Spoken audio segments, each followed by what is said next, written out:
আল্লাহ নবী সাল্লাল্লাহু আলাইহি সাল্লাম বলেন, কোন বান্দা যখন গুনাহ ছেড়ে দিয়ে তওবা করে আল্লাহর দিকে ফিরে আসে, আল্লাহর কসম নবী বলেন আল্লাহ তাআলা সবচেয়ে বেশি খুশি হন।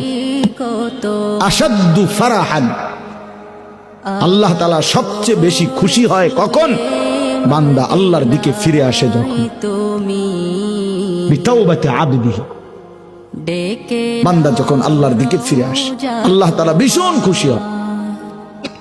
গুনার নাফরমানের জিন্দেগি ছেড়ে দিয়ে আল্লাহর দিকে যখন ফিরে আসে, আল্লাহ তাআলা তখন 7 আসমান সাজিয়ে দেয়। ফেরেশতাদেরকে বলে, আসমান সাজিয়ে দাও, জান্নাত সাজিয়ে দাও।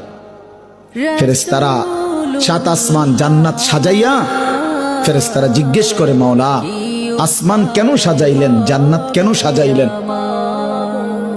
তো আল্লাহ তাআলা বলে, আসলাহাল আবদু মাওলাহু, শোনো, আজ এক গোলাম যে তার মনিবকে ছেড়ে চলে গেছিল অনেক দিন, আজ সেই ভেগে যাওয়া গোলাম তার মনিবের সাথে সম্পর্ক ঠিক করে ফেলছে।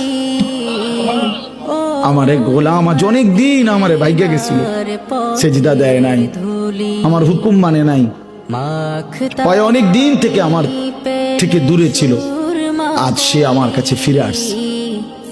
আমার গোলাম আমার কাছে ফিরে এসেছে, এই খুশিতে আমি আসমান সাজিয়ে দিলাম, জান্নাত সাজিয়ে দিলাম।